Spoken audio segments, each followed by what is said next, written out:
Good morning, folks. It's day number 4 and it's going to be another beauty up here today. About 16-18 degrees today for the high. Last night a little cooler, down to 10, and dew point, so everything was a little covered with light dew this morning. But yeah, I got here early again. It's gonna be great. Got my coffee. When you buy enough chainsaws,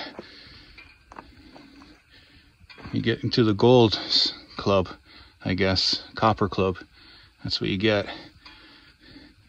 Chainsaws can be an addiction, an expensive one. I've bought and sold lots over the years. I think I'm down to 5 right now. 5 workable saws that run pretty constant. The biggest one running a Alaskan chainsaw mill.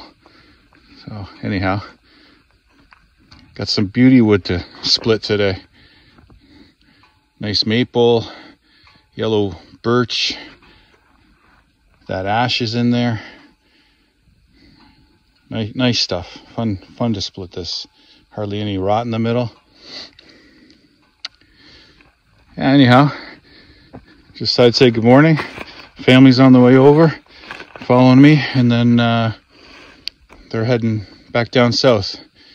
So I don't know if we'll get them on camera or not. They had a great time up here for the last 3 days. And you know, boy, these experiences sure do make you want to get up here full time. And that's what we're pushing for. Just the quiet and the fresh air and the peacefulness and the big property and just really great community up here, great people. Lovely healthcare system close by in Lion's Head, and everything you need really at Tobermory. So yeah, this is the dream that we're working on. Just going to be a gorgeous day today. That sky.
Okay, folks, well, there it is. That's my splitting done for this year. So we got 6 cords of good wood and then a cord on the end for us for our 2 little burners there. Last night we made a nice dinner, sausage and hot dogs, and then we had corn and beans and yeah, a little bit of heat from those, and cooked their dinner, and it was great. What else can I say? So typically at home when I'm splitting for myself for heat and wood to sell is this is more of the size that I'm splitting at, the top 2/3 of this cord. It was just too nice of wood, too straight grain to turn into anything smaller than that. So you know, you pack the stove with 3 or 4 of these size pieces, and then it's more of an all-night fire. What I like about the Splitfire also is because of the thinness of that wedge. I can really split in any shape that I want. So that ash on top, that's probably split into a third, and then the middle piece ends up being like a bookend. And typically at home, I don't use these stands to stack my wood. I just stack on skids, but I crib up all the ends square, and that's how I split my ends nice and rectangular like that to hold the wood up. Just a side point, if anyone's thinking about heating with wood, we're 2022, and I've read some stories, including in the New York Times. I don't know what the publication was, but they're calling the firewood the new gold as far as fuel and the cost of heating for the winters. I'm sure, especially if you can get your wood at an affordable price, or better yet, if you have it on your own property, compared to all the rest, propane, natural gas, electric, and oil, by far still wood is the most cost-effective way to heat your house. So these 6 cord would represent about half of what I use down home to heat our place. And we don't have a big home. It's a bungalow. It's about 1,400 square feet upstairs, and then the downstairs is finished as well. We have one large family room down there, and then I've got a workshop and furnace room and stuff like that, but we heat everything with wood. So we have 2 Pacific Energy, they're Super 27 is the model. Upstairs is an insert into a big stone fireplace surround, and then downstairs is the freestanding version of that stove. So typically in a winter, down around like Hamilton, Stony Creek, St. Catharines kind of area in the south, I'll use about 12 to 14 of these face cords per year to heat the house. So if you're buying these at $100 or $150 face cord delivered, which is typically what I sell wood in the south for, it's still way cheaper than anything else. Our backup heat is oil, and heating oil is over $2 a liter right now, and an oil tank is 900 liters.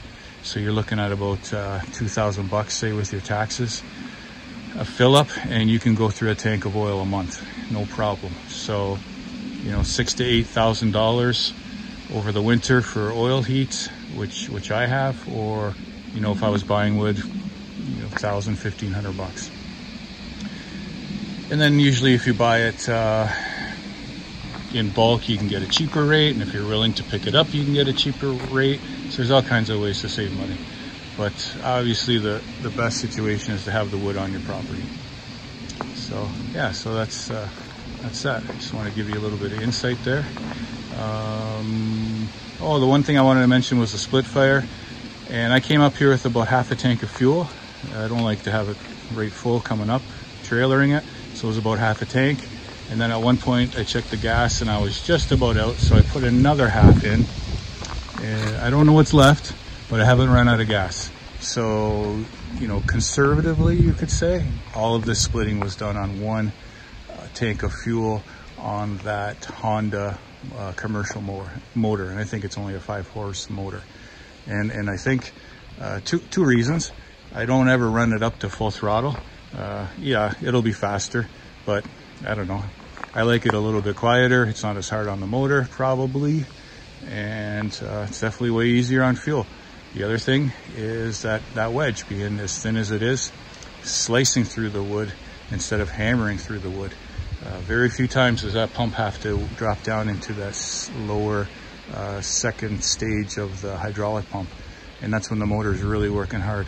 Most of the time it's just cruising through this at the higher speed. Just that wedge is just moving back and forth, slicing through the wood. So very efficient on fuel, I gotta say. And yeah, like I said before in my other videos, I'm not sponsored by Splitfire. Right now I'm mentioning them because I'm using a lot of their equipment. Probably in the future you'll hear me talk about my Suzuki King Quad. That's my second one. I'm very impressed with those as well. Recently I've picked up a handmade Swedish hatchet, because down home I've got a lot of wood that has really loose bark on it. It's maple, and it's a little bit on the older side, so the bark is really loose. I've been peeling that bark off and just letting the wood dry out a little bit better. And I'm using a very small hand-forged Swedish hatchet that I bought. Probably see me talk about that a lot. again, I'm not looking for sponsorship. I'm not sponsored by anybody. I just appreciate well-built, well-engineered tools and equipment. So I don't mind passing on that to anyone who happens to be watching these videos. On the other hand, if I come across something that's a real lemon, or that I'm not very fond of or disappointed in, I'll let you know as well. That's just the way it goes. That's the user experience, and I think that can make or break a company these days. So anyhow, that's it. Here's the clearing. Beautiful day, just unbelievable for October. It's about lunchtime. I'm gonna make some lunch.